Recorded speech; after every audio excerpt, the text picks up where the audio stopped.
Oke, Assalamualaikum teman-teman. Jumpa lagi dengan channel saya Andre Tatum. Saya ingin share ilmu tentang bagaimana cara mendiagnosa sokes polytron yang tidak dingin. Di sini dibahas di dalam grup saya. Saya punya grup di sini. Di dalam grup saya itu bertanya tentang sokes polytron yang tidak dingin, lampu nyala, kipas nyala, kompresor nyala, tapi nggak dingin. Masalahnya di mana? Ini molek polytron. Emang polytron sering sering kasus, sering jajan. Saya akan membantu teman-teman diagnosa bagaimana caranya yang tepat dan cepat, tidak lambat menyelesaikan kasus ini. Hingga teman-teman, ini adalah ilmu teknik. Teman-teman jangan buru-buru. Kuncinya tenang dan teliti. Kalau teman-teman udah mahir, udah jam terbangnya udah banyak, atau teman-teman udah memperbaiki puluhan atau ratusan, itu teman-teman bisa paham. Tapi kalau teman-teman masih satuan atau masih butuh ilmu, masih haus ilmu, saran saya pelan-pelan dan teliti. Dan setiap ilmu yang saya share, saran saya dicatat. Untuk apa? Untuk primbon, untuk bekal kedepannya. Nanti kalau teman-teman bingung, udah punya catatan dari Pak Andri Tatum atau Mas Andri Tatum, ini isinya kasusnya ini, solusinya ini. Jadi teman-teman bisa lebih pintar. Jadi nggak perlu apa-apa lihat HP, apa-apa lihat YouTube, udah punya catatan lebih cepat. Saya harap teman-teman paham dengan apa yang saya sampaikan ini. Saya doakan agar teman-teman dimudahkan urusannya oleh Allah Subhanahu wa taala dan dilunasi segala hutang-hutangnya. Jangan lupa like dan subscribe-nya. Nyalakan juga loncengnya teman-teman. Jadi teman-teman tahu ilmu apa yang saya share setiap harinya. Jadi saya setiap hari share ilmu. Share ilmu dengan modal recehan. Modal recehan tapi teman-teman bisa menyelesaikan unit harga jutaan. Nggak percaya? Ya, itulah. Kadang orang-orang berpikir, impossible.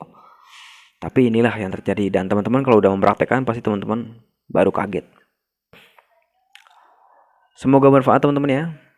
Saya kira. Assalamualaikum warahmatullahi wabarakatuh. Oke, langsung ya teman-teman ya.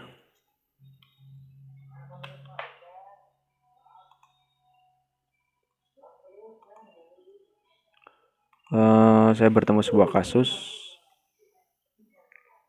Lalu tutup dulu.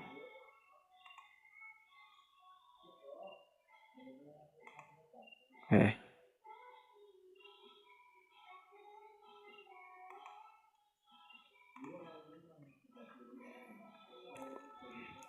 sini ada sebuah pertanyaan di dalam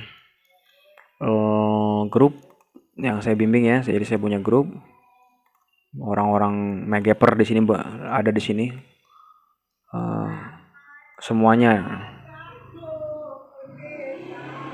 dari tukang AC, tukang kulkas, tukang mesin cuci, tukang kompor, tukang bangunan, guru, perempuan, laki-laki, anak kecil, dewasa, semuanya ngumpul di sini. Yang mau belajar, yang mau ilmu, dan saya memberikan ilmu saya kepada mereka. Alhamdulillah, sebagian sudah ada yang merasakan.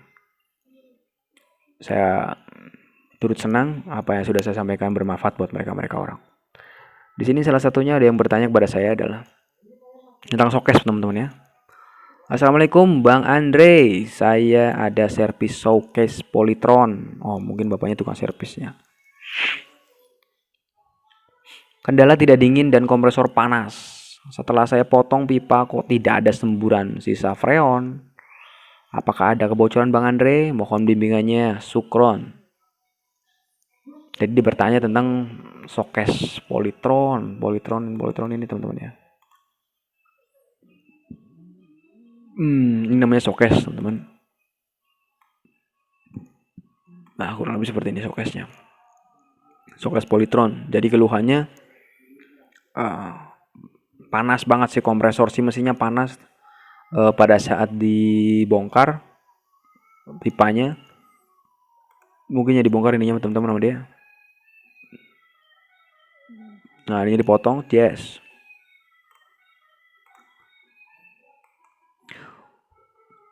Nggak ada angin sama sekali. Nah, dia bertanya kepada saya. Yang pertama untuk mengetahui ini eh, mengacu ke kebocoran teman-teman ya, mengacu ke kebocoran. Tapi jangan langsung beranggapan bahwa kompresor ini bocor. Pertama yang kita harus cek adalah di sini. Ini di dalam sini ada evap teman-teman ya. Nih di dalam sini kan dingin teman-teman. Oh no, yang paling belakang. Itu namanya evap. Itu kan dingin. Itu teman-teman cek. Satu pun nggak boleh ada keluar oli. Kenapa? Banyak kejadian saya jumpai konsumen saya ya pada umumnya atau orang-orang yang memakai showcase itu mereka pada saat menguras batu es yang ada di dalam sistem, yang ada di dalam apa namanya, yang ada di dalam evap di dinding belakang, kadang kan batusnya numpuk gede kayak sarang tawon gede, dicocos pakai benda tajam teman-teman, entah itu garpu, entah itu sendok, entah itu pisau, entah itu besi lancip, otomatis terjadilah kebocoran. Emang kadang kecil, kecil seujung rambut atau sepulpen ini, ujung pulpen kecil ya. Tapi dengan apa yang ibu-ibu itu lakukan atau pemilik warung lakukan itu justru akan membuat freonnya bocor. Freon bocor itu langsung mengarahnya ke oli teman-teman. Pasti ada olinya.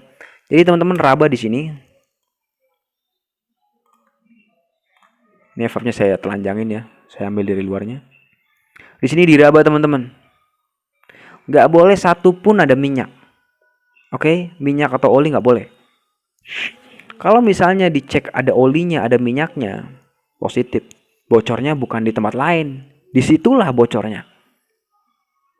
Karena saya sering ketemu di situ teman-teman. Jadi ibu-ibu tergesa-gesa, dia ada yang mau beli minuman, kemudian minumannya susah ditarik ya karena keras, hajar sama dia pakai garpu atau pakai pisau, bocor. Jadi cukup teman-teman perhatikan di situ nggak boleh ada yang bocor, nggak boleh ada oli ya. Lalu bagaimana Mas Andi setelah saya raba nggak ada minyak Mas Andi, nggak ada tanda minyak berceceran atau becek gitu. Oke, lari ke tempat yang kedua. Teman-teman puter itunya ya, sokesnya diputer. Nanti teman-teman ketemu bodi belakang seperti ini, kurang lebih seperti ini ya.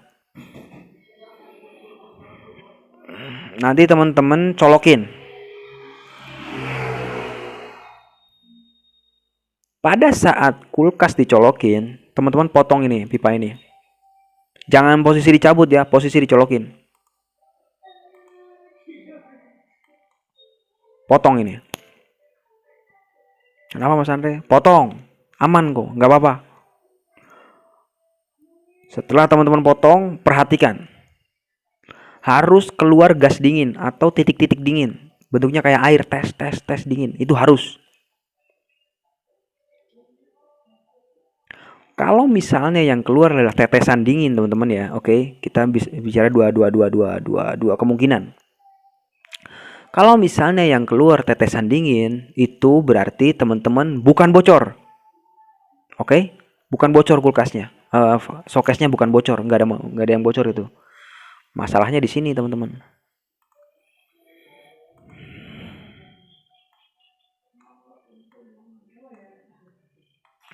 Masalahnya di sini. Filter bermasalah atau mampet. Oke.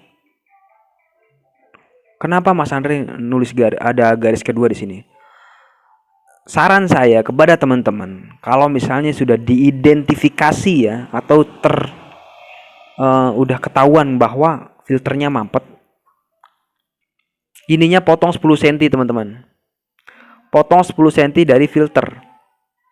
Kapiler nih namanya kapiler nih. Kapilernya potong 10 cm dari filter. Kalau teman-teman ada kapiler tambahan silahkan disambung dengan menggunakan kapiler 080 atau pipa seperempat dijepit juga bisa disambung 10 cm. Jadi 10 cm itu ngambil yang baru.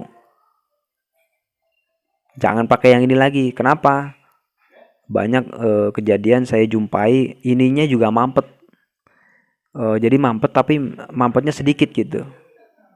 Setelah dipotong 10 cm baru normal untuk mengantisipasi. Tapi kalau teman-teman nggak ada kapiler tambahan ya sudah, tetap pakai kapiler ini aja. Jadi dipotong 10 cm. Oke. Ada gambaran teman-teman ya. Dicatat, setiap saya ngomong dicatat jadi teman-teman paham. Kalau misalnya setelah nanti kita itu udah paham ya. Jadi kalau misalnya dipotong terus ada tetesan air di tetesan preon, itu namanya preon. Tetesan preon dingin berarti mampet masalahnya. Kemudian silahkan diganti, filternya diganti, terus kapilernya dipotong 10 cm dari pangkal. Lalu kita ketemu jawaban kedua. Jawaban kedua seperti ini Mas Andre. Jadi pada saat saya potong itu kagak keluar apa-apa. Preon tetesan air kagak keluar, kemudian hanya angin doang, pes. Oli juga kagak keluar. Masalahnya di mana Mas Andre? Bocor. Oke. Masalahnya adalah bocor, teman-teman. Bocornya di mana Mas Andre? Pertama, yang paling gampang dulu teman-teman ya. Teman-teman cari di sekitar sini. Ini saya hapus dulu.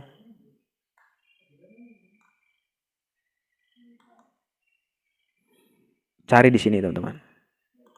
Saya suka biru, saya warna biru. Cari di sini. Nggak nyala capture.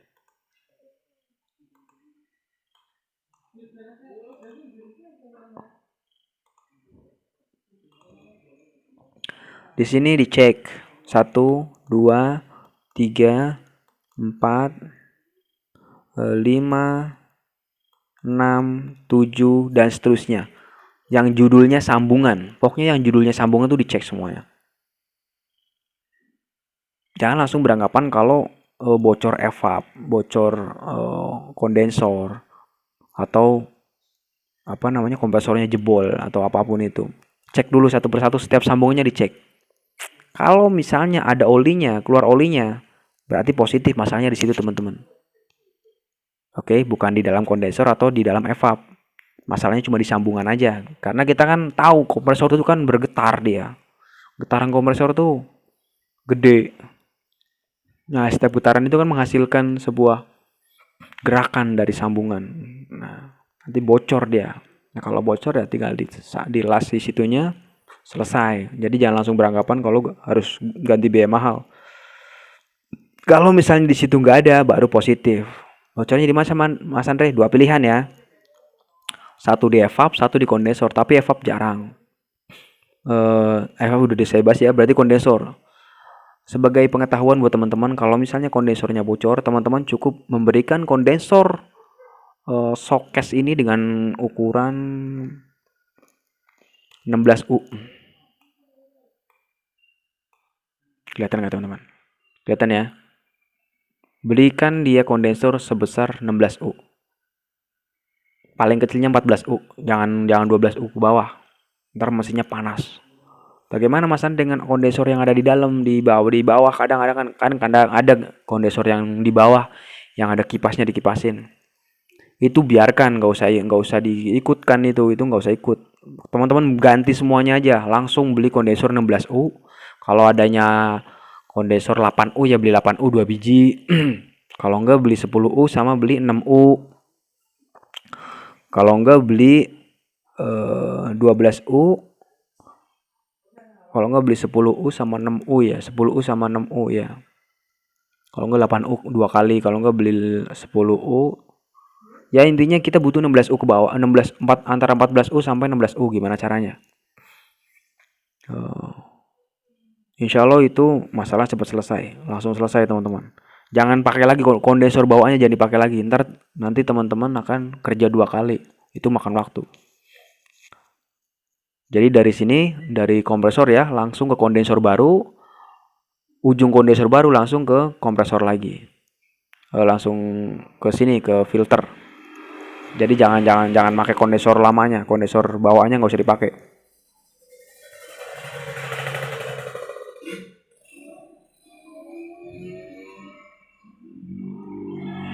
Mungkin juga sekian teman-teman yang bisa saya sampaikan terkait dengan masalah apa yang terjadi pada kulkas Polytron. Dan teman-teman bisa boleh ketahui untuk kasus kulkas Polytron satu pintu, kulkas Polytron dua pintu ataupun showcase Polytron itu saya sering ketemu, pengalaman saya adalah kondensor bocor. Ini contoh kondensor ini. Ini namanya kondensor teman-teman ya. Oke. Semoga bermanfaat buat teman-teman semua. Saya doakan agar teman-teman bisa menyelesaikan kasus ini dengan tuntas. Jangan lupa bismillah. Saya akhiri. Assalamualaikum warahmatullahi wabarakatuh.